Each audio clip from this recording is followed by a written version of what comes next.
Got a free mower posted on Facebook. I'm gonna ride by, see if it's there. Got it. We got a 21-inch MTD Pro mower powered by Honda. There's a model number for the engine. I'll put that at the top of the screen right now. The rear tires, the tread's worn completely off, so this thing has seen some usage. Air filter's not bad. That's a good sign that maybe this hasn't been abused. It's been used, but maybe not abused. Let's check the oil. It is at the full mark and it's clean. So someone has changed this pretty recently. There is no fuel, bone dry. Let's see if the brake on the flywheel works. The bail handle, and yes it does. So now let's take the bowl off the carburetor at the bottom of the carburetor, and that'll give us an idea if this has been run recently or if it has been sitting up. No fuel leaking out. That's a sign that this has been sitting up, because if it had been run recently, there would be fuel in the bowl that would be leaking out right now.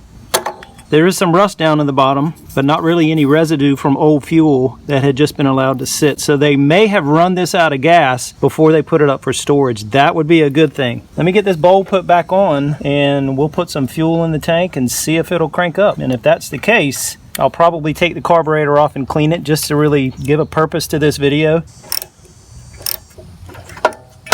Before I put fuel in the tank, I'm going to shoot some starting fluid into the carburetor, see if it'll fire up just for a second. That'll tell us whether or not the ignition coil and the spark plug are any good.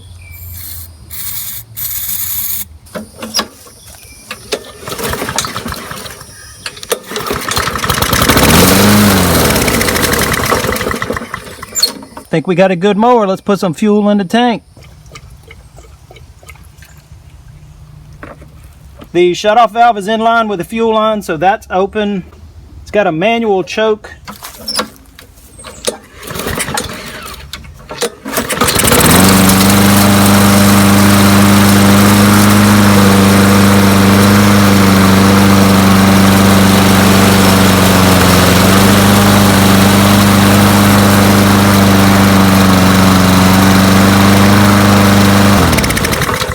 The only problem I see I created, fuel is leaking out of the carburetor, out of the bowl, and that's because I didn't put it on tight enough, more than likely. So let me take the carburetor off. Carburetor is located behind the air filter, and to get it off, there are 3 10mm bolts that have to come off.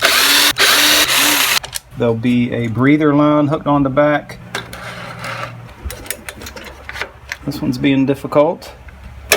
And now we have the fuel line that has to come off, and the clamp is way up here, so someone's had this off, obviously. Let me get a pair of pliers. Let me get this gasket out of the way before I tear that up. Holy moly, that does not want to come off. And I need to get it off so that I can turn the carburetor sideways to get it off of that linkage.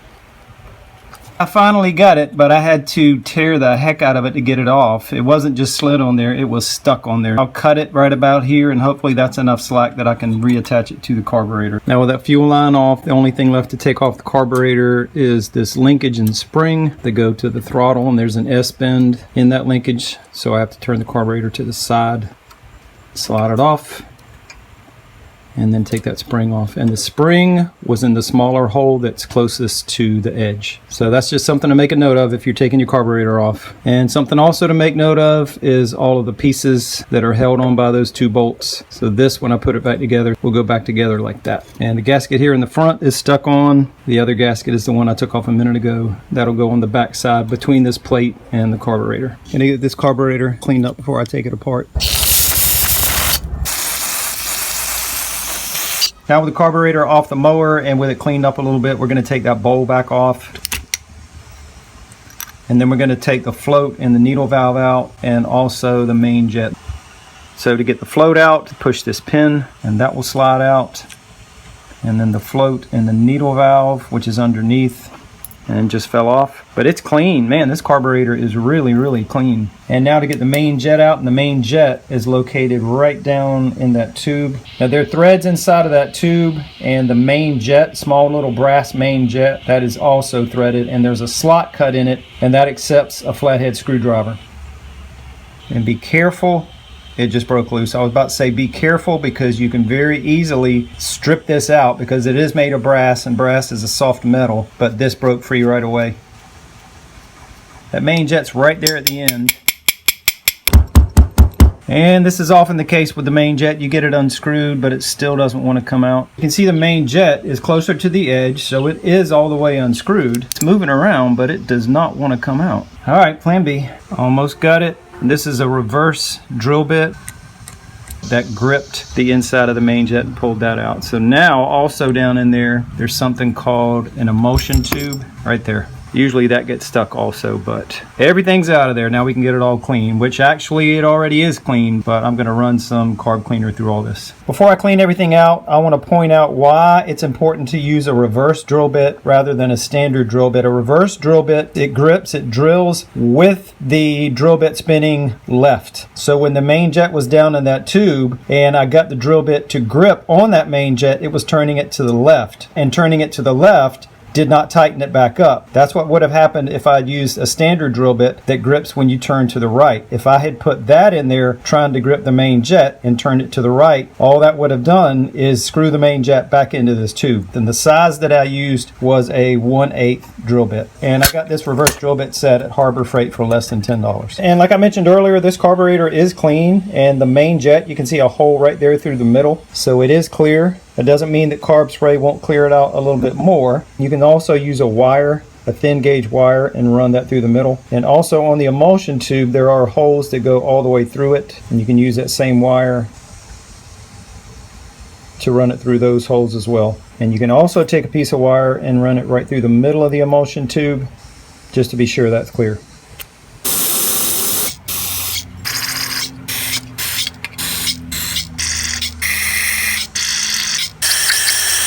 And now reassembly, getting the emulsion tube back in, and that is how it goes in, with that longer end going in first in the main jet.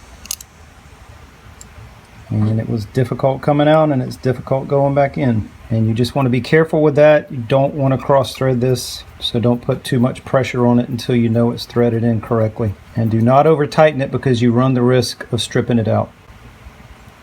And the bowl gasket right here around the edge, I should have pointed this out earlier. Be careful not to get carb spray on that bowl gasket, because carb spray can cause that rubber gasket to expand and then it won't fit correctly. Now to get the float and needle valve back in, the needle valve slides in right there and hangs underneath. And it goes over that tube in the middle, and the needle valve goes down into that hole. And then the pin slides in through one side, through the plastic, and then out through the other side, just like that. Now the bowl back on, and I believe this is where the leak came in, the leak we saw earlier. I don't think I had this tightened down all the way, so this time I'm going to make sure I get it on really tight. And the carb is ready to go back on. Got to cut that fuel line off and hope that it's going to be long enough to reach the carburetor. That might be a problem. Now the gasket on the back side, and now the linkage in the spring. So I've got to turn the carburetor to the side, fit it over that bend in the linkage, and now the spring, and I'm gonna need some needle nose pliers. There we go.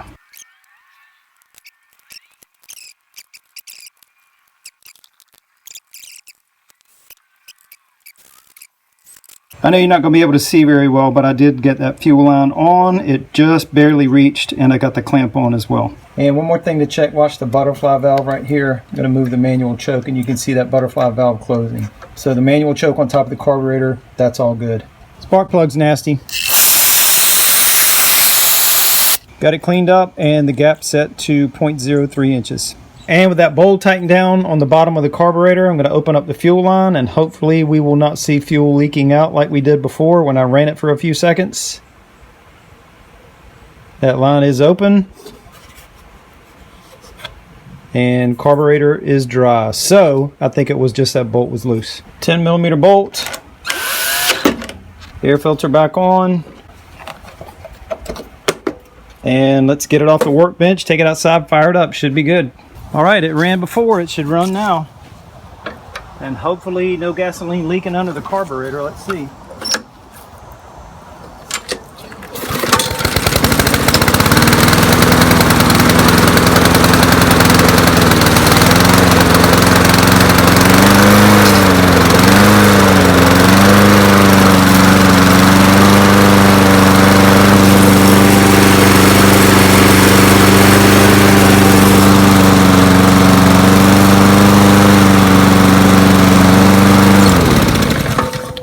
Yeah, it runs fine. I'm not sure why they put it out by the street. Maybe they got a new one. Maybe they wanted a new one. Who knows? Free mowers, free stuff. It's everywhere. People are giving away good stuff every day. You just got to be the first one to see it, first one to get there to get it.